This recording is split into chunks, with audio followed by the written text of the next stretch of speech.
Welcome to Aprendamos Español, our fourth lesson in our intermediate class. And today we're going to talk about the future.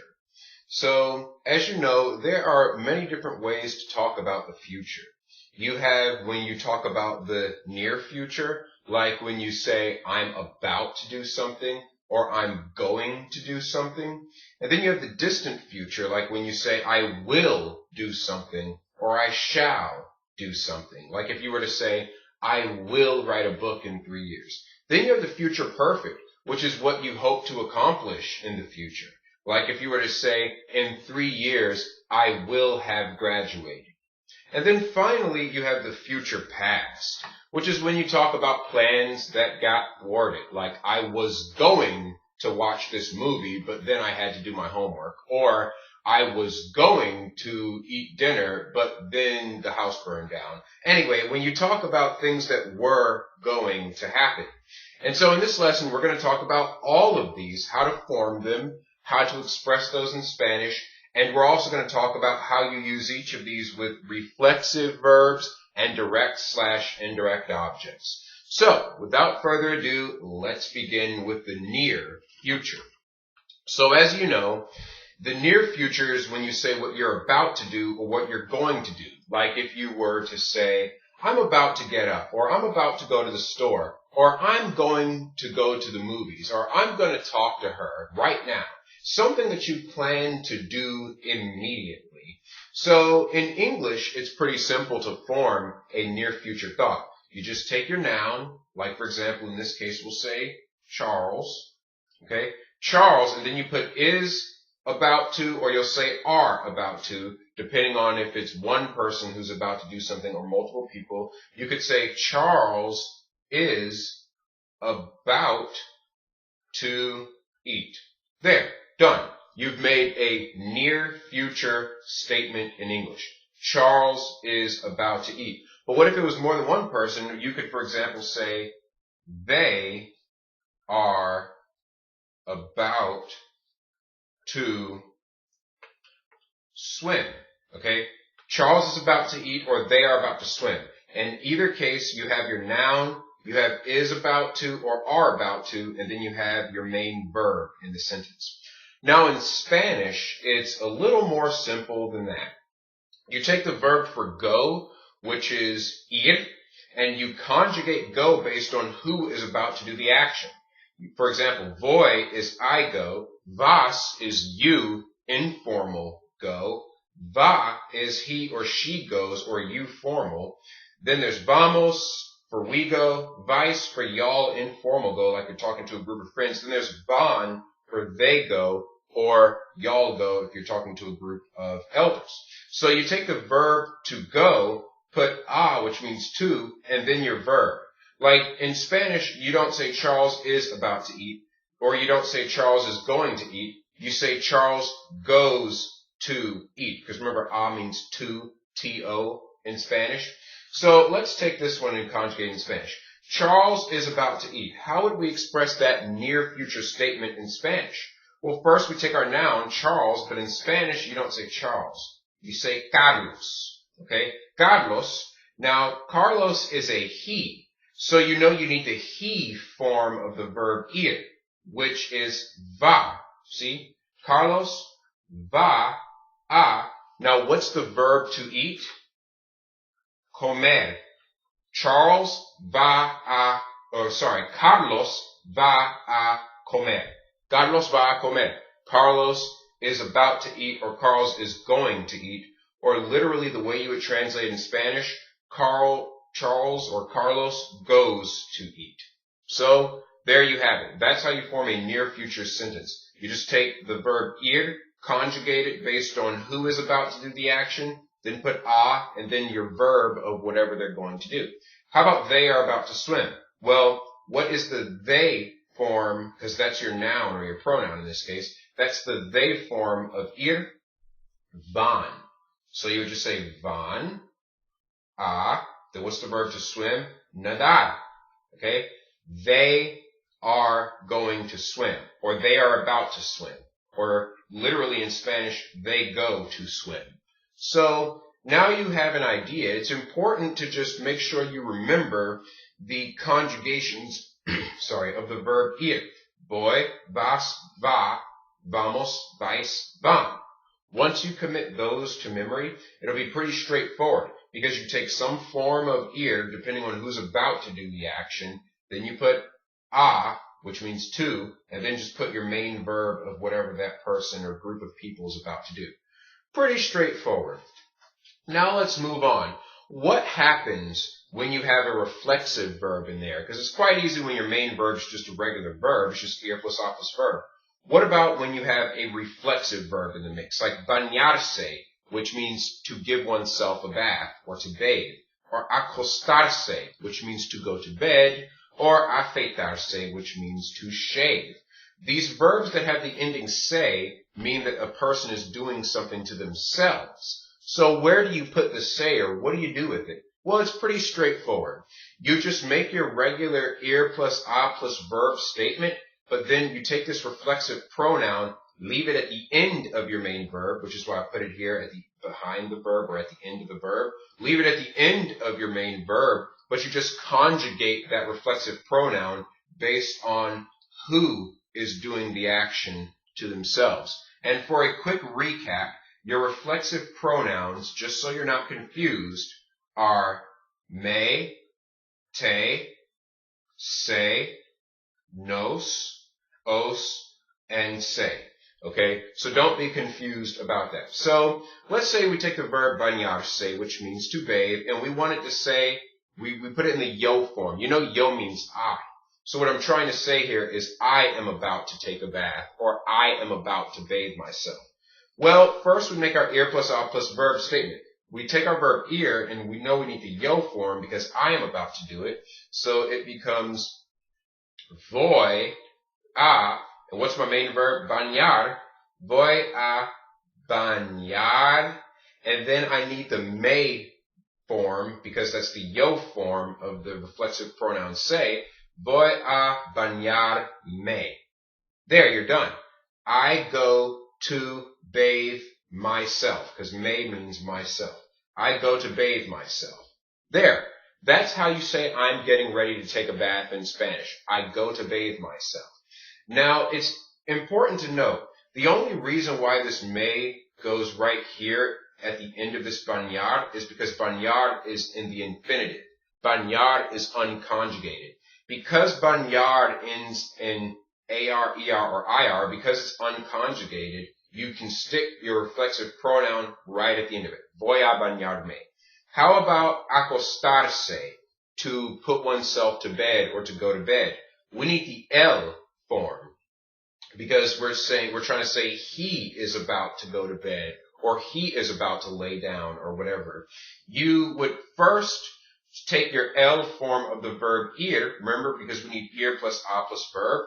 And so we would say va, which is the el form of ir, va a, and then we just take our verb, acostar, and then we need the el form of the reflexive pronoun, which is just se. So va a acostar se, which literally means he goes to lay himself down.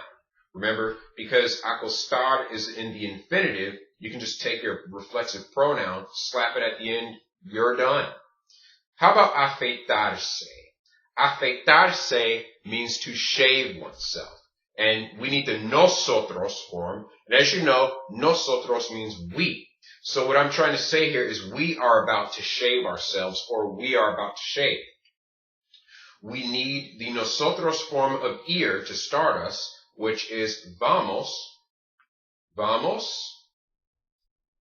a, remember, because it's ir, whatever form of ir based on who's doing it, a, then your verb, which is afeitar, vamos a afeitar.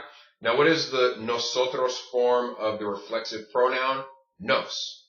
Vamos a afeitarnos, which literally means we go to shave ourselves. Or translating it, you would say we are about to shave ourselves, or we're getting ready to shave. All right? So that's how you use the near future with the reflexive pronoun. You just take your reflexive pronoun, whatever form you need, and put it at the end of your main verb. There, you're done. And as a general rule of thumb, whenever your main verb is unconjugated, meaning it's left in the er or air form, er form, in those cases, if you have a reflexive pronoun or a direct or indirect object pronoun, any of those little particles, you can just slap them at the end of your verb all together as one word. For example, in your direct objects, now I'm going to briefly explain what a direct object is so you're not confused. A direct object is the thing being acted on in the sentence. You see here I have it and those circled or boxed in. That's because that's the direct object of the sentence. For example, if I were to say, I bake a pizza, the pizza is what's being acted on. The pizza is having something done to it in the sentence. So the pizza is the direct object of the sentence. But I could just as easily say, I bake it. Now, in that case, it is the direct object of the sentence. Whatever in the sentence is being acted on or is having something done to it, that is your direct object in the sentence. Now, in Spanish, you have direct object pronouns. You have me, te, lo, and la, depending on if the object is masculine or feminine, nos, os, los, and las, depending on if the objects, plural in the sentence, are masculine or feminine. So now that we know that, lo and la basically mean it, los and las means those or these. Now, these are the four most common direct object pronouns you're going to see in a Spanish construction. Like right here, I'm about to read it.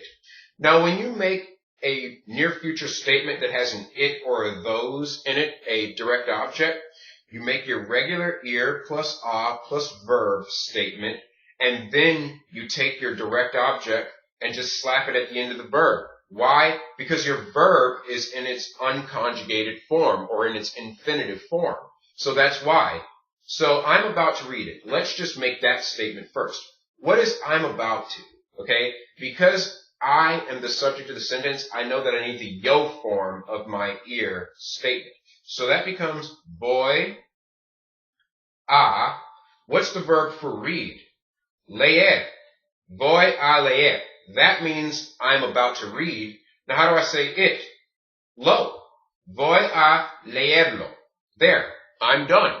You just attach the it onto the end of your unconjugated verb. Pretty straightforward. Voy a leerlo. I'm about to read it. Or this also means I'm going to read it, or I'm getting ready to read it. Any of those figures of speech we use to talk about the near future. She is going to write those. Now, because she is the subject of the sentence, we know we need the ella form of our ir. What is that? Va. Okay? Very simple. Va a. What's the verb for write? Escribir. Sorry, I had to make my sentence trail here. I have to go under this chart. Va a escribir. She's going to write those. She's going to write plural things. Okay? So she's going to write multiple books. And the word for book is libro, which is masculine. So, va a escribir los. She goes to write those, or she is going to write those. So she's going to write multiple books. How about we are about to say it? Because we is the subject of the sentence, we know we need the nosotros form of our verb ir. And what is that? Vamos. Vamos. Then we take a. Now, our main verb is say. What is the verb for say in Spanish? Decir. Vamos a decir. And it is lo. Vamos a decirlo. See? We just attach it at the end of our main verb, and then we're done. Vamos a decirlo.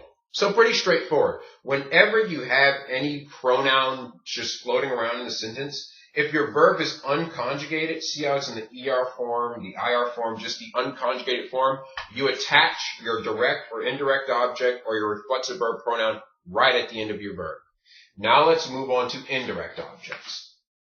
Now, I'm going to explain to you what an indirect object is just so you're not confused.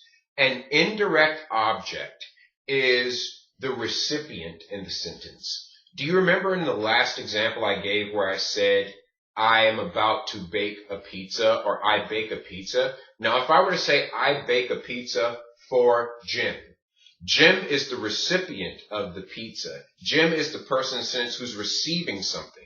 And so because he's receiving something, he is the indirect object. So whoever in the sentence is receiving something, that's the indirect object. Now, just for short reference, your indirect object pronouns are me, te, le, nos, os, and les. Okay? Very simple. Those are your indirect object pronouns just for quick reference. Now, in this statement, I'm about to buy you it. How do we make near future statements when you have an indirect object in there, when you have a person receiving something? It's very simple. It's just like before. You make your regular ir plus a plus verb statement, but when you get to the end of your verb, you put your indirect object pronoun and then your direct object pronoun. Now that seems a little backwards, doesn't it? Why would you put the recipient in front of the thing that they're receiving? In English, we would say, I'm going to give the pizza to Jim. But in Spanish, you say, I'm going to give to Jim the pizza. So in Spanish, you put the person before the thing they're receiving. A simple way to memorize this is just you put the who before the what, because people are more important than things. That's an easy way to keep it memorized. So in this sentence, I'm about to buy you it.